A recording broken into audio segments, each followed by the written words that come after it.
Chapitre 3. Transformer le vil métal en or. Avoir le sens de l'opportunité. Tout événement négatif contient en germe la possibilité de quelque chose de positif, une opportunité. L'important, c'est le point de vue duquel on l'observe. Un manque de ressources peut être un atout, qui contraint à se montrer inventif avec le peu que l'on a. Perdre une bataille peut faire de vous un perdant sympathique. Ne laissez pas la peur vous faire attendre un moment plus propice, ni devenir prudent à l'excès. Il y a des circonstances qui vous dépassent. Tirez-en le meilleur. Telle est l'alchimie suprême qui transforme tout malheur en avantage et en pouvoir. Les trésors cachés des quartiers. Si l'on survit obstinément à ce que la vie peut apporter de pire, on finit par dominer la peur de ce que la vie peut apporter. James Baldwin. Cela faisait plus d'1 an que 50 Cent travaillait sur Power of the Dollar, le pouvoir du dollar, qui était censé être son premier album. Finalement, au printemps de l'an 2000, celui-ci fut prêt à être lancé par Columbia Records. Cela représentait pour 50 tous les combats qu'il avait livrés dans les rues et il avait l'espoir que ce disque allait constituer un tournant décisif dans sa vie. Mais au mois de mai, quelques semaines avant le lancement, un tueur à gages le cribla de 9 balles alors qu'il était assis à l'arrière d'une voiture. Une balle qui lui traversa la mâchoire faillit le tuer. En un instant, tout l'élan acquis fut stoppé net. Columbia annula la sortie de l'album et rompit son contrat avec 50. Il y avait trop de violence associée à cet artiste. C'était mauvais pour les affaires. En quelques coups de fil, il fut clair que tous les labels étaient du même avis.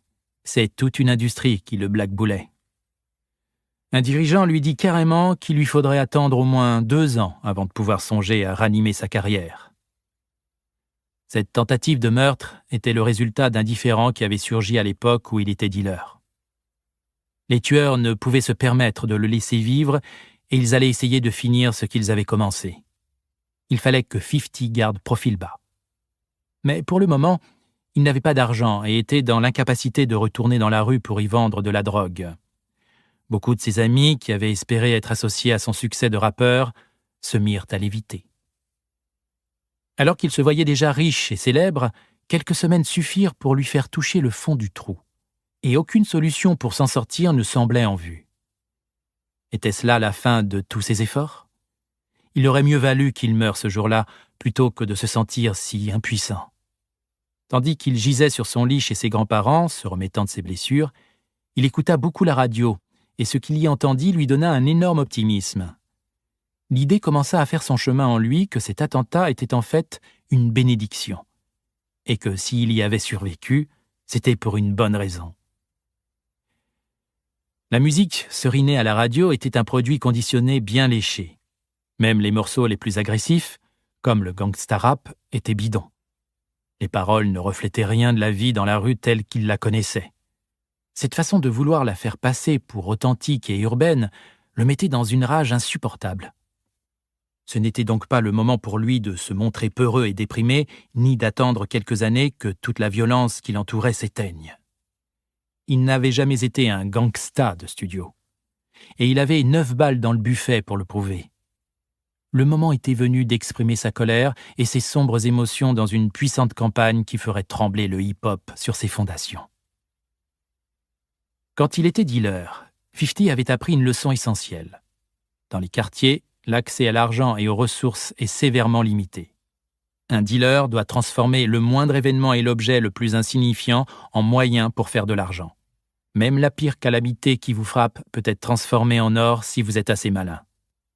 Sa situation n'était pas brillante. Peu d'argent, pas de relations, sa tête mise à prix, tout cela pouvait être retourné en son contraire, des avantages et des opportunités. Telle était la façon dont il entendait aborder les obstacles apparemment insurmontables qui encombraient son chemin. Il décida de disparaître quelques mois et, caché chez différents amis, il commença à revivre et à refaire de la musique. Sans grand chef à qui complaire, ni à propos de qui se tourmenter, il pouvait pousser paroles et musique aussi loin qu'il le voulait.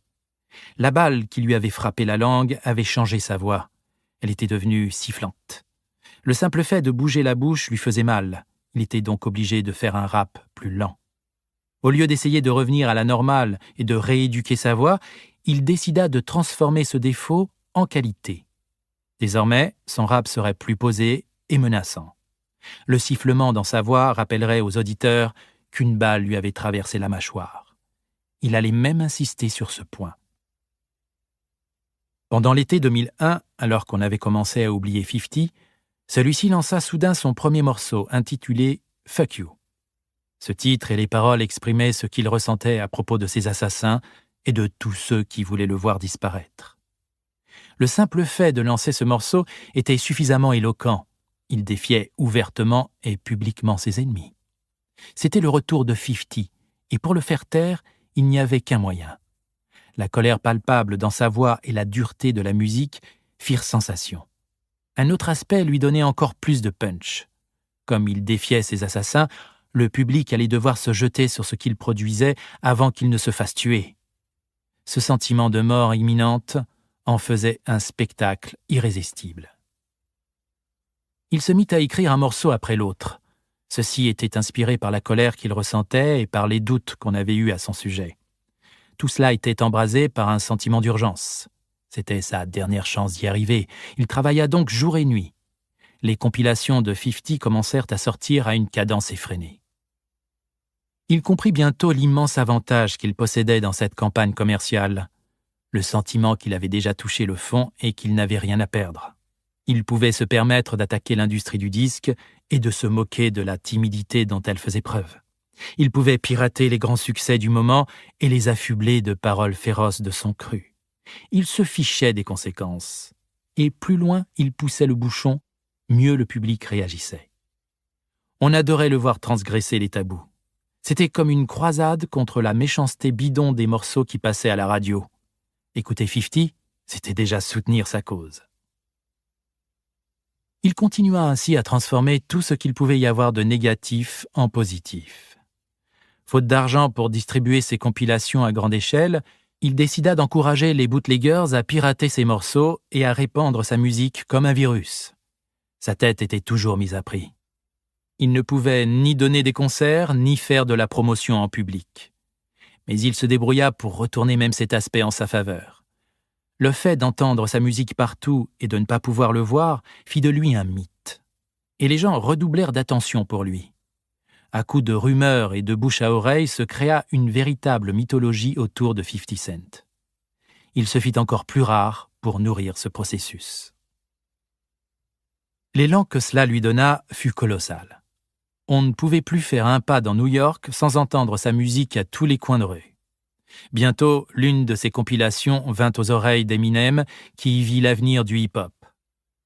Début 2003, Eminem fit signer à 50 un contrat avec le label qu'il possédait en joint venture avec Dr. Dre chez The Aftermath. Ainsi s'achevait le retour de fortune le plus rapide et le plus remarquable des temps modernes. L'approche intrépide.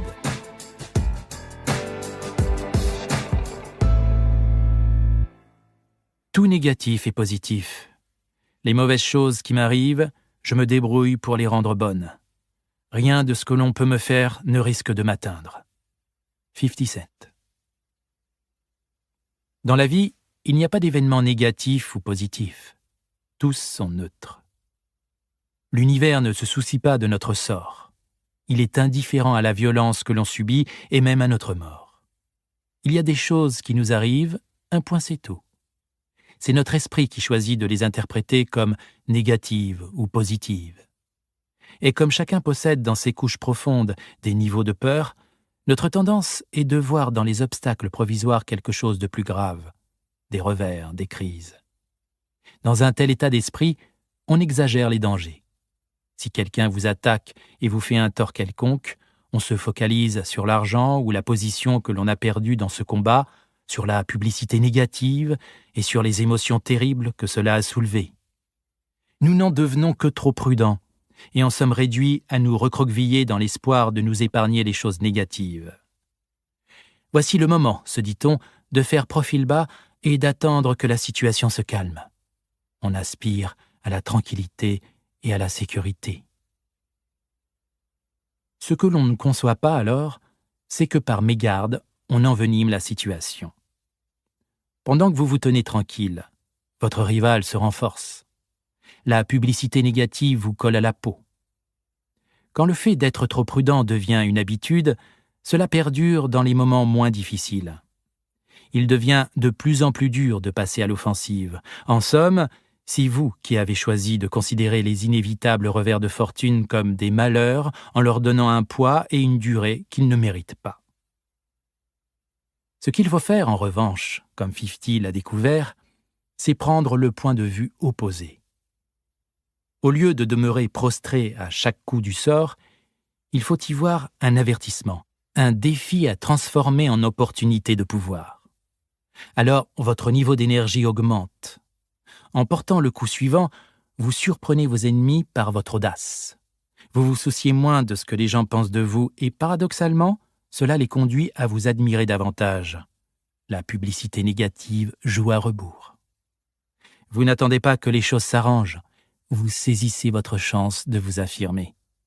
Le fait de voir dans un événement négatif une bénédiction cachée facilite votre progression vers l'avant. C'est une sorte d'alchimie mentale qui transforme le vil métal en or. Entendons-nous bien. Nous vivons dans une société relativement prospère, mais ceci s'avère à bien des égards nocif pour notre esprit. Nous finissons par nous imaginer que nous méritons naturellement des choses bonnes, des privilèges qui nous sont dus. Quand des revers surviennent, nous les prenons comme un affront personnel ou un châtiment. « Pourquoi moi ?» demandons-nous. Nous en rejetons la faute soit sur les autres, soit sur nous-mêmes. Dans les deux cas, nous perdons un temps précieux et nous nous énervons pour rien. Dans des endroits comme les quartiers défavorisés, la réaction au malheur est toute différente. Là, les choses mauvaises surviennent continuellement. Elles sont en quelque sorte normales. Elles font partie de la vie quotidienne. Le revendeur de drogue songe « il faut que je tire le meilleur de ce que j'ai, même des choses mauvaises, parce que la situation ne s'améliorera pas toute seule. Il est stupide d'attendre. Demain risque d'être pire. » Si 50 avait attendu comme on le lui conseillait, il serait allé grossir le nombre des anciens rappeurs qui, après un moment de succès, étaient retombés dans l'obscurité. Le quartier l'aurait digéré. L'état d'esprit du battant est plus réaliste et efficace. La vérité est que la vie est par nature dure et concurrentielle. Quel que soit l'argent et les ressources que l'on accumule, quelqu'un tentera de vous les prendre, ou des changements inattendus dans le monde vous repousseront vers la misère. Et il ne faut pas appeler cela des revers de fortune, mais la vie, tout simplement. Vous n'avez pas de temps à perdre dans la peur et la déprime. Vous ne pouvez pas vous offrir le luxe d'attendre. Tous les personnages les plus puissants de l'histoire témoignent d'une façon ou d'une autre de cette attitude intrépide face à l'adversité. Prenons George Washington. C'était un riche propriétaire dont l'attitude face à la vie avait été forgée par des années de combat contre les Britanniques pendant la guerre de la conquête dans le rude milieu de la frontière américaine. En 1776, Washington fut nommé général en chef de l'armée continentale américaine. C'était loin d'être une sinécure. Cette armée n'était qu'une troupe désorganisée. Dépourvue d'entraînement, elle était mal payée et mal équipée, et son moral était au plus bas. La plupart des soldats ne se croyaient nullement capables de battre les tout-puissants britanniques. Pendant toute l'année 1777, les forces britanniques bousculèrent cette faible armée entre Boston et New York. À la fin de l'année, Washington fut contraint de se retirer dans le New Jersey. Ce fut le moment le plus sombre de sa carrière et de la guerre d'indépendance. Son armée ne comptait plus que quelques milliers de soldats. Manquant de nourriture et de vêtements, ils essuyèrent le pire hiver de mémoire d'homme. Le Congrès continental, craignant une catastrophe imminente, se replia de Philadelphie à Baltimore. En pareille situation, un chef prudent aurait choisi d'attendre tout l'hiver pour recruter davantage de soldats en espérant que sa chance tourne. Mais Washington avait un état d'esprit différent. Selon lui, les Britanniques considéraient son armée comme trop faible pour constituer un danger. Comme elle était petite, cette armée pouvait se déplacer à l'insu de l'ennemi et lancer une attaque d'autant plus surprenante qu'elle sortirait de nulle part. Le fait de passer à l'offensive allait dynamiser ses troupes et lui donner une publicité positive dont il avait grand besoin. Ainsi, il décida d'exécuter contre la garnison de Trenton un raid qui s'avéra un franc succès.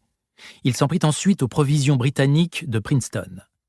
Ces victoires audacieuses enthousiasmèrent le public américain. La confiance en Washington remonta. C'était un vrai chef, et l'armée continentale une force légitime. Dès lors, Washington livra une guerre de guérilla, usant les Britanniques sur les distances importantes qu'ils avaient à parcourir. Tout changea. Le manque de fonds et d'expérience le conduisit à imaginer de nouvelles façons de combattre. La faiblesse de ses forces lui permit de tourmenter l'ennemi grâce à des manœuvres souples en terrain difficile. À aucun moment, il ne décida d'attendre davantage de troupes ou d'argent ou des circonstances plus favorables. Il attaqua sans cesse avec ce dont il disposait. Ce fut une campagne d'une suprême audace, au cours de laquelle tous les handicaps furent transformés en avantages. C'est souvent ainsi que les choses se passent en histoire. La quasi-totalité des grands triomphes militaires et politiques fut précédée par une crise ou une autre. En effet, une victoire significative ne peut survenir que dans un moment de danger et d'attaque. Sans ces moments, les chefs ne sont jamais défiés. Ils n'ont jamais l'occasion de prouver leur valeur. Si le chemin est tout tracé, ils deviennent arrogants mais finissent par commettre une erreur fatale. Un intrépide a besoin d'obstacles auxquels se mesurer. La tension de ces moments sombres stimule sa créativité et son sentiment d'urgence. Elle le conduit à saisir les occasions qui se présentent et à faire tourner la roue de la fortune qui change la défaite en grande victoire. Il faut adopter une attitude à l'opposé de la façon dont les gens pensent et fonctionnent. Quand tout va bien, c'est précisément là qu'il faut être attentif et vigilant. On sait que la situation ne durera pas et il ne faut pas se laisser prendre par surprise. Quand les choses tournent mal, c'est là que l'on est le plus encouragé et audacieux. C'est là que se présentent les circonstances permettant un retournement radical de situation et une chance de prouver ce que l'on vaut. Seuls les dangers et les difficultés sont susceptibles de faire grandir. Le simple fait d'embrasser le moment présent comme quelque chose de positif et de nécessaire fait qu'il se transforme en or.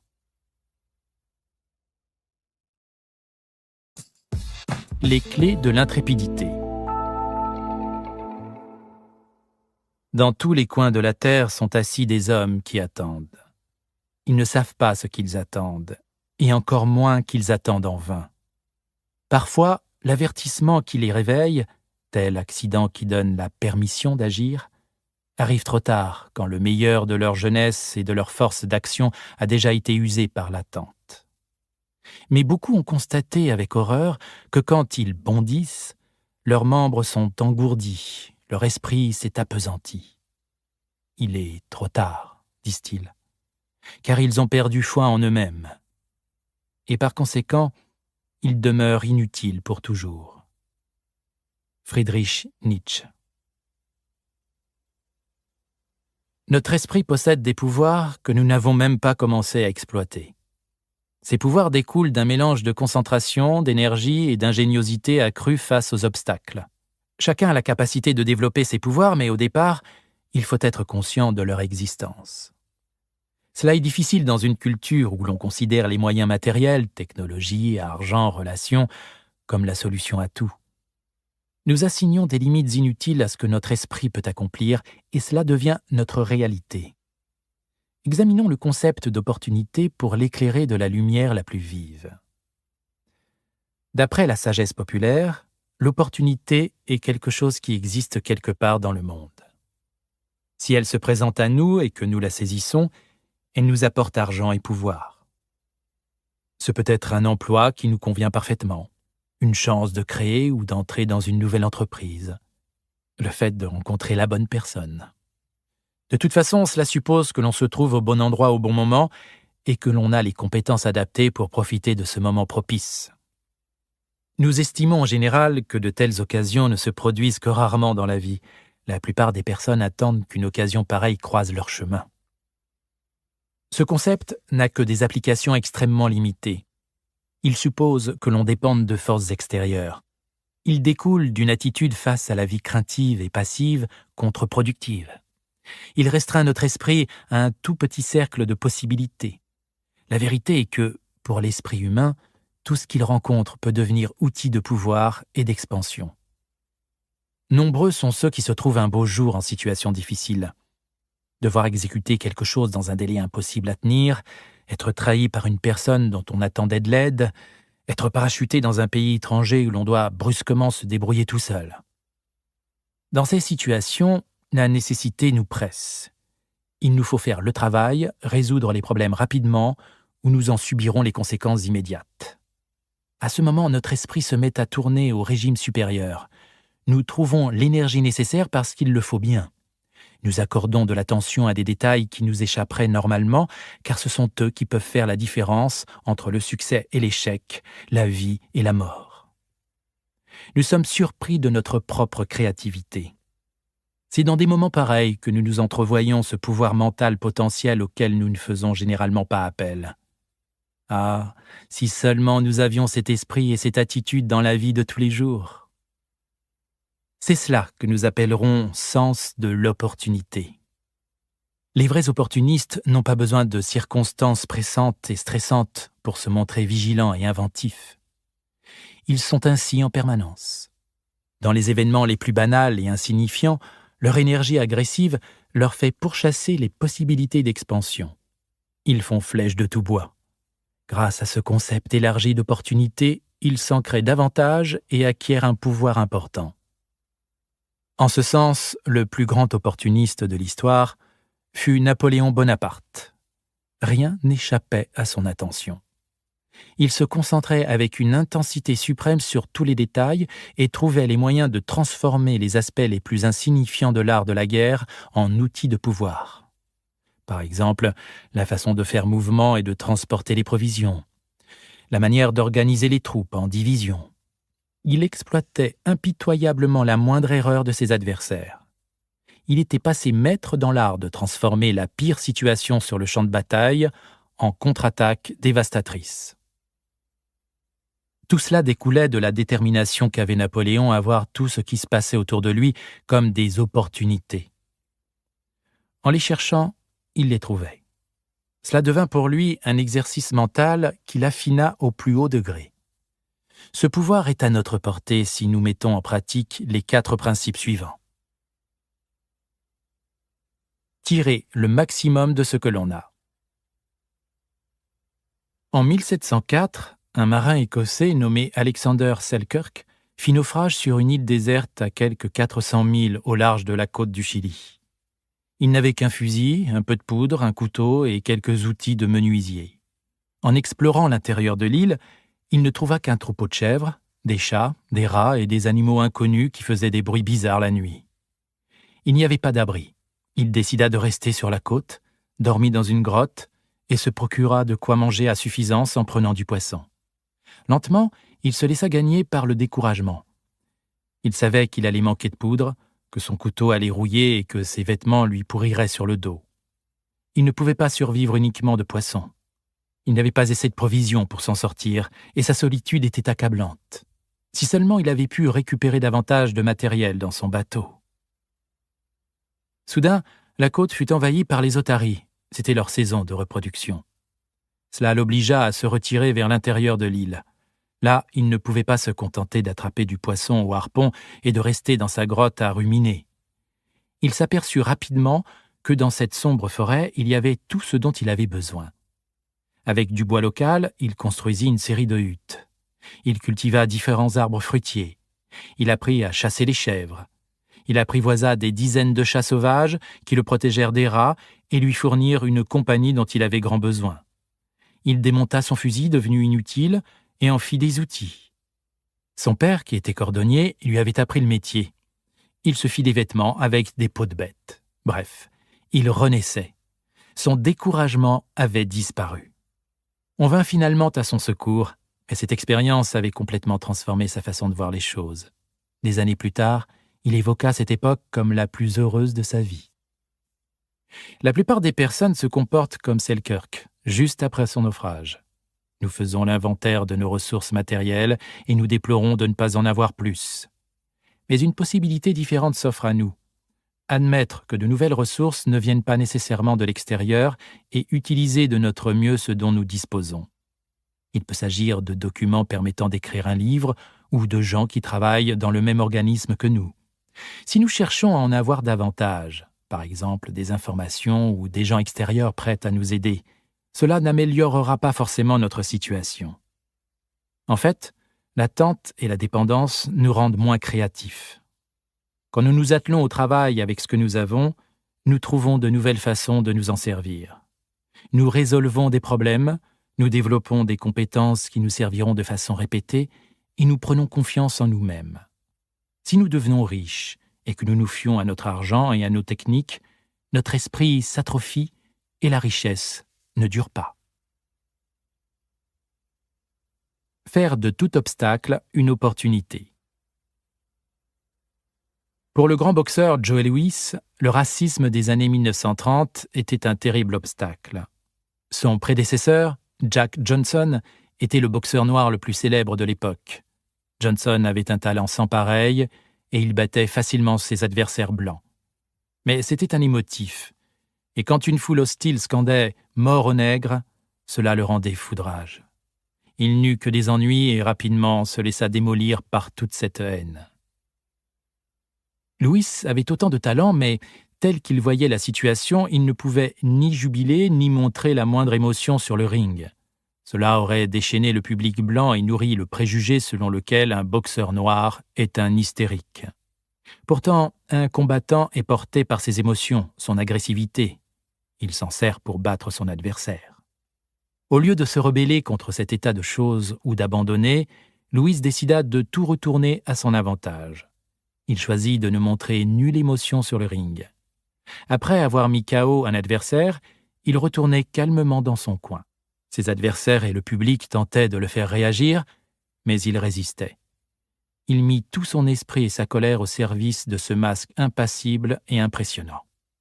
Les racistes ne pouvaient pas l'injurier pour ça. On le surnomma l'embaumeur. En montant sur le ring, il suffisait de voir sa sinistre expression pour avoir les jambes qui flageolent. En somme, Louis transforma cet obstacle en sa principale force. Quand on a le sens de l'opportunité, on voit dans tout obstacle de la vie un instrument de pouvoir. La raison en est simple. Les énergies négatives que l'on reçoit sous quelque forme que ce soit peuvent être retournées, par exemple, pour battre un concurrent ou pour s'élever. Quand cette énergie manque, il n'y a rien contre quoi réagir ni s'appuyer. Il est difficile de se motiver. Des ennemis qui vous frappent s'exposent à une contre-attaque dont vous maîtrisez le moment et la dynamique. Si votre mauvaise réputation vous porte tort, prenez-la comme une attention négative que vous pouvez facilement réorienter selon vos desseins. Ayez l'air penaud ou rebelle selon ce qui vous stimule. Si vous ignorez l'adversité, vous aurez l'air coupable. Si vous la combattez, vous semblerez sur la défensive. Et si vous allez dans son sens, que vous l'orientez dans votre direction, vous la transformez en opportunité pour attirer sur vous une attention positive. D'une façon générale, les obstacles obligent votre esprit à se concentrer et à trouver le moyen de le contourner. Ils accroissent vos pouvoirs mentaux et vous devez les accueillir avec joie. Cherchez les points d'inflexion. Les opportunités existent partout où il y a des tensions. Concurrence acharnée, angoisse, situation chaotique.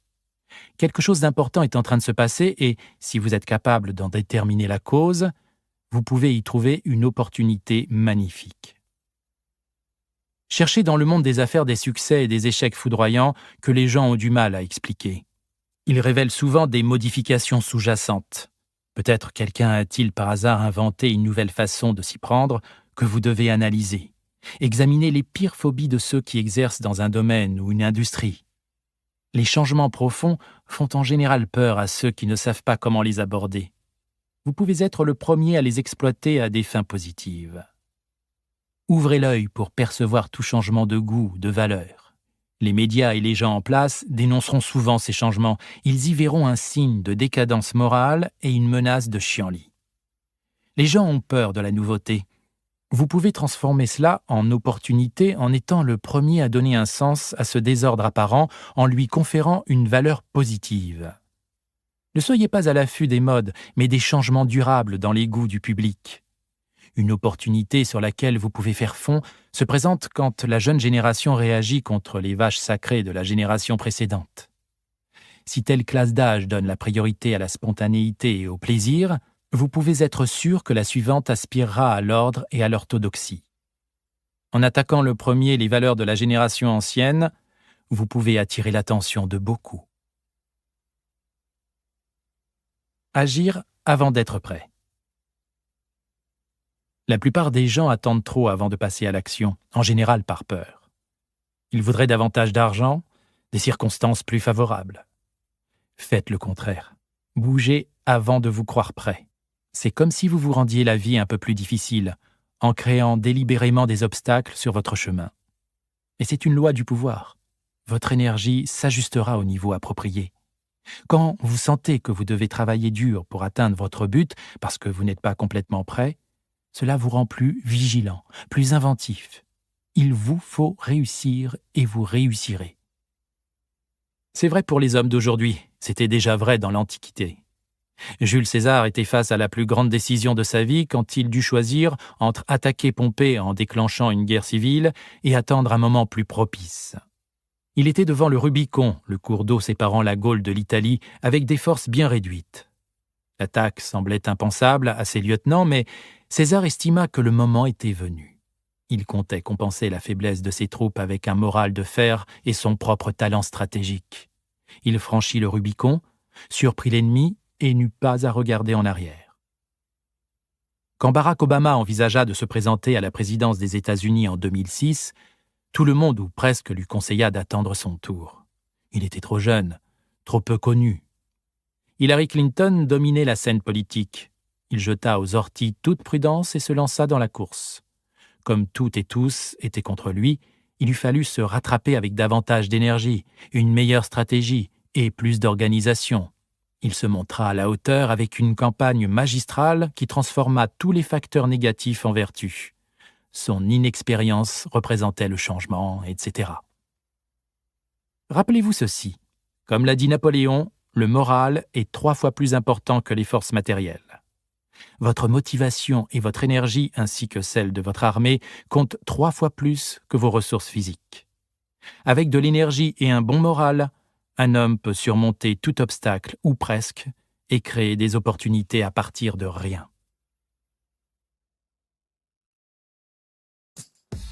Retournement de perspective. Dans l'usage moderne, le terme d'opportuniste est en général péjoratif. Il désigne des gens qui font n'importe quoi dans leur propre intérêt. Ils n'ont aucune valeur en dehors de la satisfaction de leurs propres besoins.